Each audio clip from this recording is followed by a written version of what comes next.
Joey Bosa has been released from the Los Angeles Chargers, saving $25.5 million.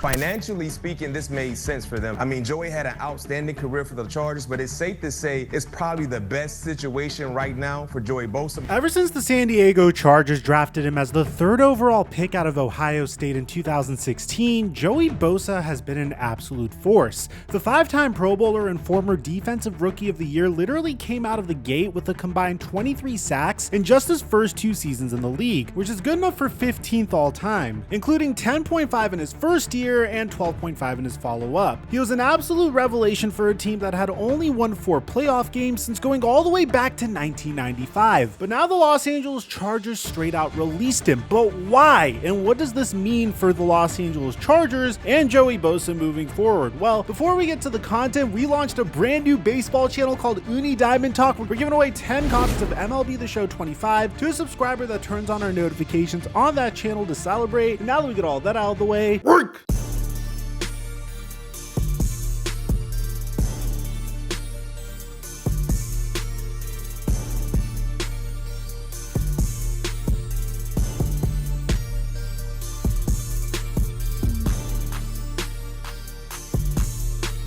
Today's video is sponsored by Prize Picks. We've been having a dominant run making easy money on our NBA props that I give away on my Instagram at @TheFlightMike and on my Patreon at Mikerophone. Make sure you use my promo code Mikerophone to get $50 when you make a play of $5 or more, or just click in the link in the description down below. And thank you, Prize Picks, for the sponsor. Mic check 1 2 1 2. What's going on, everybody? The Los Angeles Chargers officially released Joey Bosa, whose 2020 contract was worth $135 million, which once made him the highest paid defensive player in NFL history. Joey Bosa hit the ground running during his first 2 seasons in the NFL. As a matter of fact, there's very few edge rushers that got off to as quick of a start as Bosa. I mean, Micah Parsons comes to mind, who was able to get 26.5 sacks during his first 2 seasons in the NFL. And probably the craziest example of an edge rusher that had this dominant of a start to his NFL career is Aldon Smith, who had 33.5 sacks in his first 2 years, which is the single most in NFL history. What's even crazier is that he put up those numbers despite not starting a single game as a rookie. Aldon Smith unfortunately remains as one of the great what-ifs in sports history. I wouldn't be doing my job if I didn't take this chance to remind everyone just how good he was and could have been. But I digress. As everyone knows, consistency is a major factor in what contributes to a player becoming one of the all-time greats, which is probably the biggest problem with Joey Bosa, because while he is definitely very consistent when he's on the field, one of the biggest problems with Joey is just that. Without a doubt, Joey Bosa is one of the most injury-prone stars in the league. Over the past 3 seasons alone, the star pass rusher has missed a whopping 23 games while only totaling 14 sacks. The brutal truth is that for a guy on the type of contract that he's on, those numbers aren't really what you're looking for. Former Steelers Super Bowl winning defensive back Brian McFadden recently broke down the situation quite clearly. I think when you look at this move, clearly expected with Joey Bosa. The last 3 seasons, only 18 starts. He's been more injured than healthy. Financially speaking, this made sense for them. I mean, Joey had an outstanding career for the Chargers, but it's safe to say it's probably the best situation right now for Joey Bosa. So even though he's become one of the Powder Blues' most cherished players and even has their 2nd most sacks in franchise history at 72, when you factor in that cutting him is going to save the Chargers $25 million, the move makes a lot of sense. And that's even crazier when you consider the fact that his former teammate and fellow aging edge rusher Khalil Mack is also set to hit free agency. But none of this should really come as a surprise, being that Jim Harbaugh has actually been dropping some hints about it for several weeks. The Chargers brass clearly felt the need to make some moves after seeing their team getting absolutely dominated by the Texans in last year's wildcard round in the now infamous game where Justin Herbert tossed 4 interceptions and gave the NFL community worldwide the chance to consider him possibly the single most overrated quarterback in all of football. But personally, I don't think that's the problem. You don't typically see quarterbacks of Justin Herbert just randomly choke in these key situations. Of course, you might reference the fact that the Chargers completely choked against the Jacksonville Jaguars in the wild card round a few years ago, but that was when they had Brendan Staley as their head coach, and that wasn't really Justin Herbert's fault. It was more of a defensive lapse. So with that being said, why would the Chargers decide to make this decision? Well, with all this new money to spend, the Chargers are set to make some serious moves. According to Over the Cap, the Chargers now boast over $90 million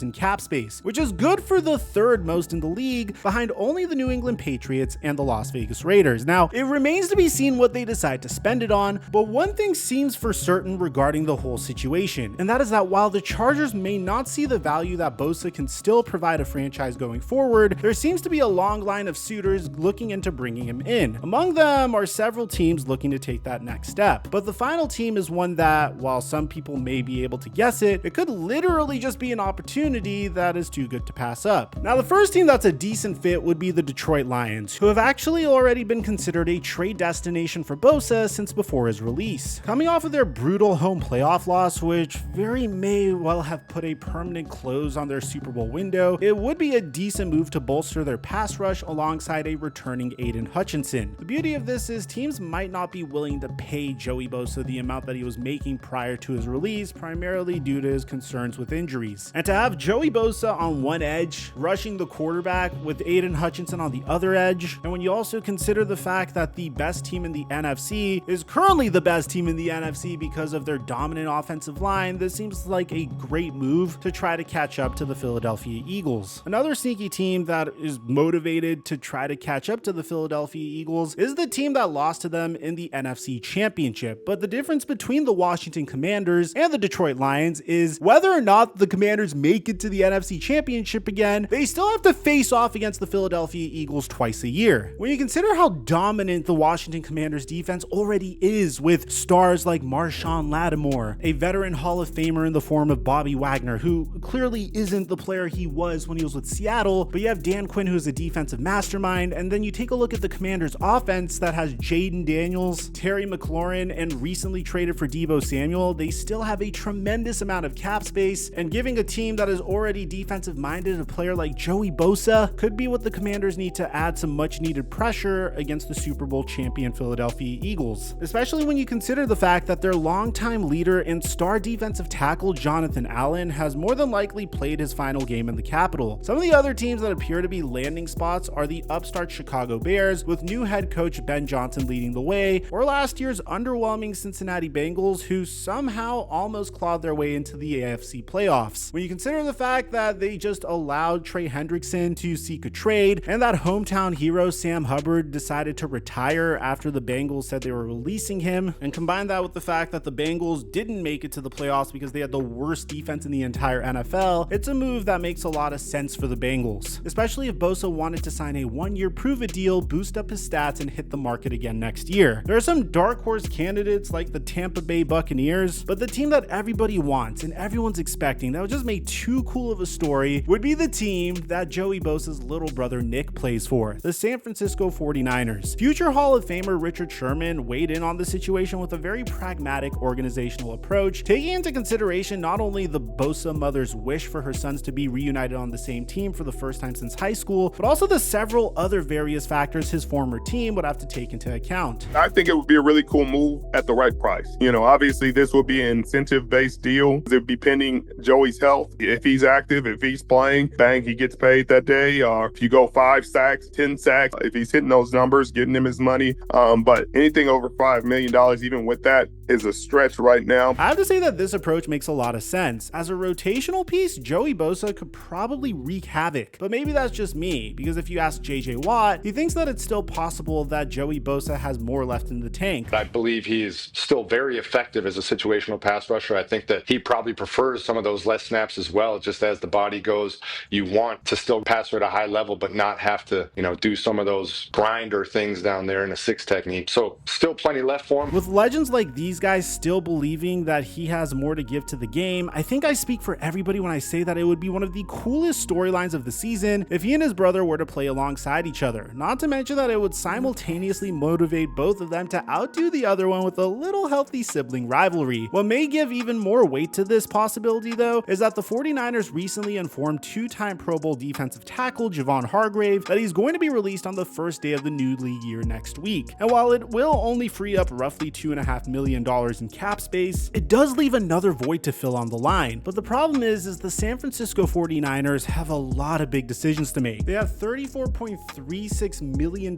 in cap space currently, but they still need to make a decision on Brock Purdy's future. With all these different options for the star pass rusher slated to hit free agency for the first time in his career, Ian Rappaport actually dished out a really interesting take about how this could all play out. First of all, the door is not shut on the Chargers. The money was not going to happen. And for the first time, he's going to go out, he's going to be a free agent, he's going to look at several options, including the 49ers. Maybe I just want to play for this team that's a playoff team, and I'm not worried about the money. Now, here's the thing. There have been opportunities for brothers to team up as edge rushers. Ironically, when J.J. Watt was a free agent following his tenure with the Houston Texans, a lot of fans were speculating that he was going to join the Pittsburgh Steelers and team up with his brother TJ. But JJ opted to join the Arizona Cardinals for whatever reason, which wasn't necessarily the greatest choice. And honestly, hindsight's 50-50. Finding the perfect situation for yourself is kind of a shot in the dark. Whether Joey decides to go play with his brother on the West Coast, return to Los Angeles on a more team-friendly deal, or go join a playoff team in search of a Super Bowl, the important thing for him is to stay healthy. If he can do that, then whatever team he ends up on could find themselves getting a steal. Now, I don't know if you guys heard, but DK Metcalf just demanded a trade. We have a completely separate video on that, and I'll leave it in the end screen and meet you guys there. I'm your boy Mike, and I'm dropping our mic until our next upload.